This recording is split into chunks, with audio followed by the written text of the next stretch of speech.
I just read the first volume of The Second Sex by Simone de Beauvoir. It comes in two volumes, and the first volume is kind of like a large systemic analysis, and she goes through an appeal to science, and then goes through a Freudian psychological framework thing, and then tracks how women are treated in different historical and political settings throughout time, and then she kind of cross-examines religious myth, and then finally she lands in like literary criticism, with mostly with like French novelists, the era before her. I wanted to split this book up into two different videos because it's so long. It's like over 800 pages. And my understanding is the first volume is, kind of all of her formal arguments. And then the second volume is more of like a sociological analysis of how these formal arguments are experienced in real life. So I listened to the book on Audible. It's incredibly easy to listen to, and yeah, I was like very surprised by that. Maybe it's like a great translation and a great reading, but it was like very easy to understand and comprehend for like something that is, gender theory and also written in French and from the 1940s, I believe. Like it was a lot easier to understand than Judith Butler's gender trouble. I think it relies less on, well, actually, it relies on a lot of, important mythic structures, but I think they're more in kind of the general zeitgeist than Judith Butler. I was pretty shocked at how modern the, like, structure of her argument felt. It felt very similar to a lot of styles of like books that I've read, like that have been written in the 2020s or 2010s, and it kind of made me wonder like where that cultural critique style kind of emerged, if she's one of the first to do it this way. But she's starting with an appeal to science and then tracking that historically or whatever.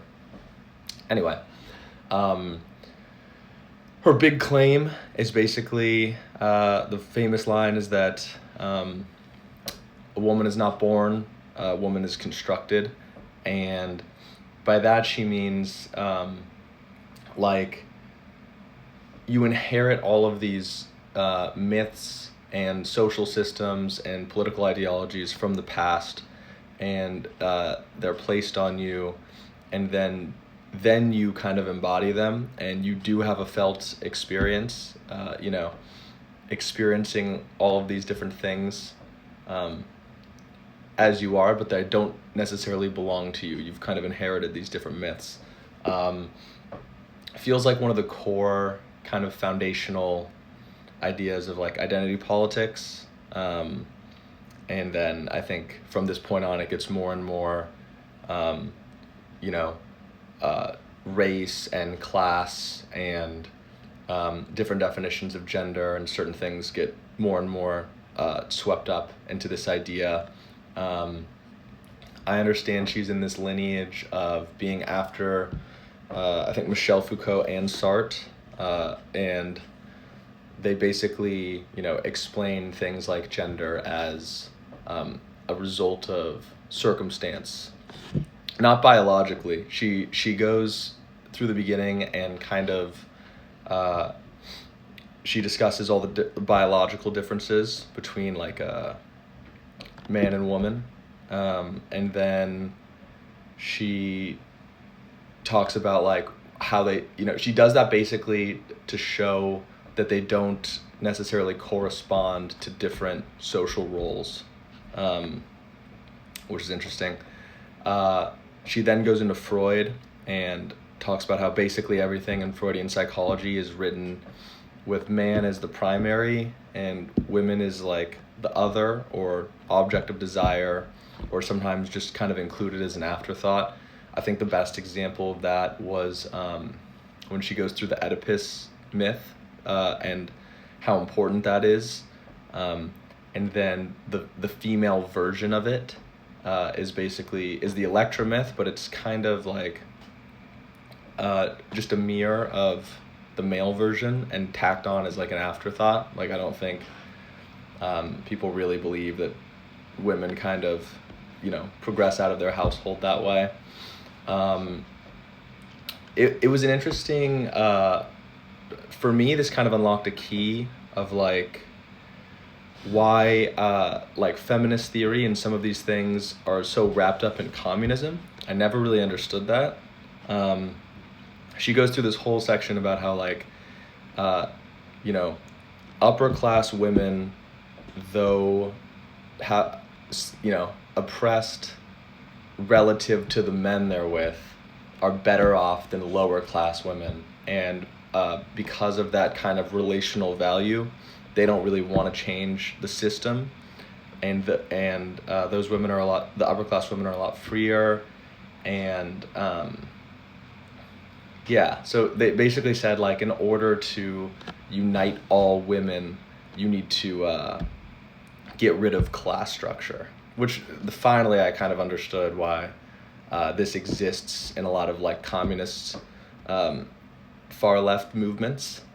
Something I don't understand though is kind of the paradox of like, I feel like a lot of those same movements rely on the Jean-Jacques Rousseau framework of like, capitalism creates evil, that humans are naturally good, versus I think a lot of conservatives have the Hobbesian framework, that people might not be necessarily self-serving, people might not be good at their core, they're bad at their core, and you need a system that protects against that.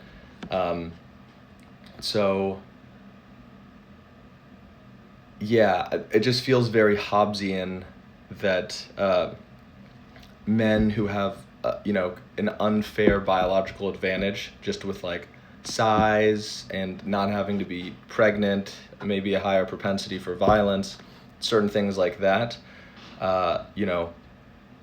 would then be oppressive in any way. If Rousseau's framework was true and correct, that would not be the case, pre-capitalism.